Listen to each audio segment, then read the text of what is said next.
Toyota has produced 2,700 bZ4X electric SUVs. In total, 2,700, and it's just recalled every single one of them because apparently the wheels are falling off. I'm not joking. Hello, my friends.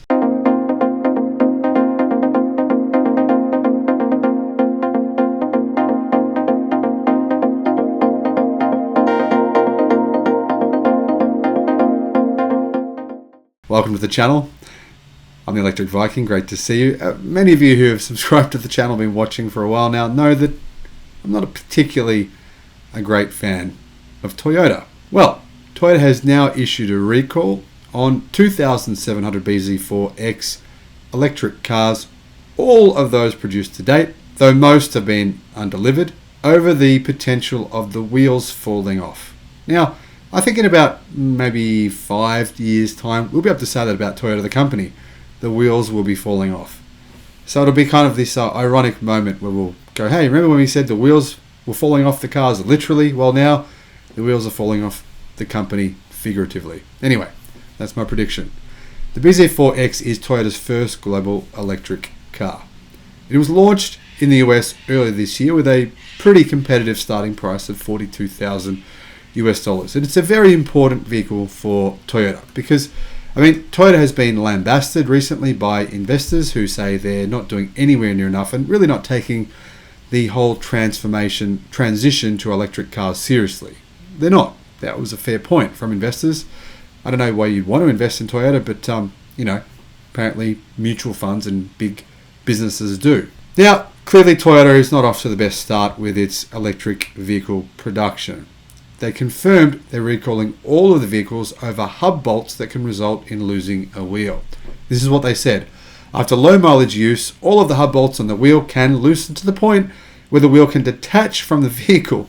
If a wheel detaches from the vehicle while driving, it could result in a loss of vehicle control, increasing the risk of a crash.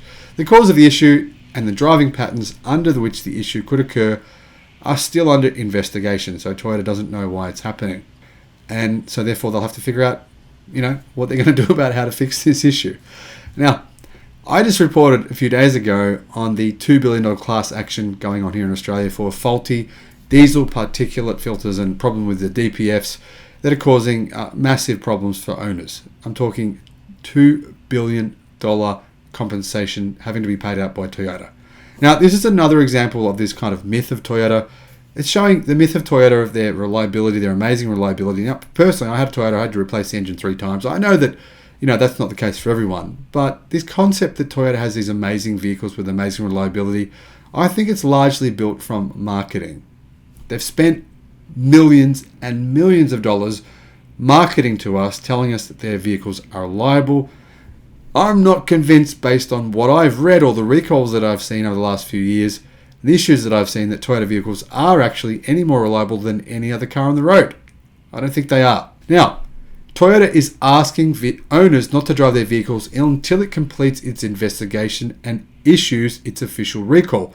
So if you have taken delivery of your EV, it has to just sit there until they've completed an investigation and worked out what's going on. They disclosed that it affects 2,200 vehicles that went to Europe as well, 260 to the US, 110 in Japan and 20 in Canada.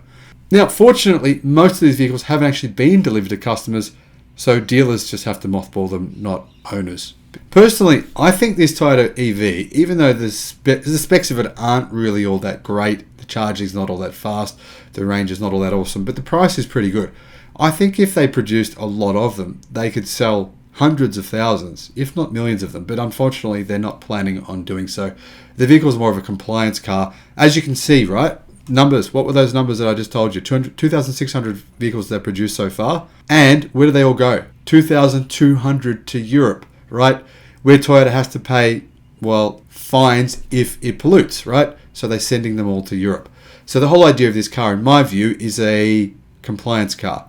Send them to Europe, sell the majority of them in Europe, and therefore they can reduce the fines that they have to pay. To me, this whole story is kind of bizarre. I don't really understand why securing wheels to a car is really all that difficult, and why Toyota would actually need to go through some sort of investigation to establish why the wheels are falling off. They're saying they don't know why the wheels are falling off their cars. That's slightly concerning to me, and it does put paid a little bit to this concept that Toyota is the king of manufacturing. Maybe they're the king of manufacturing internal combustion engine vehicles, but not electric ones. Who knows? I guess we'll find out at some point in future. Thanks for watching. Bye-bye.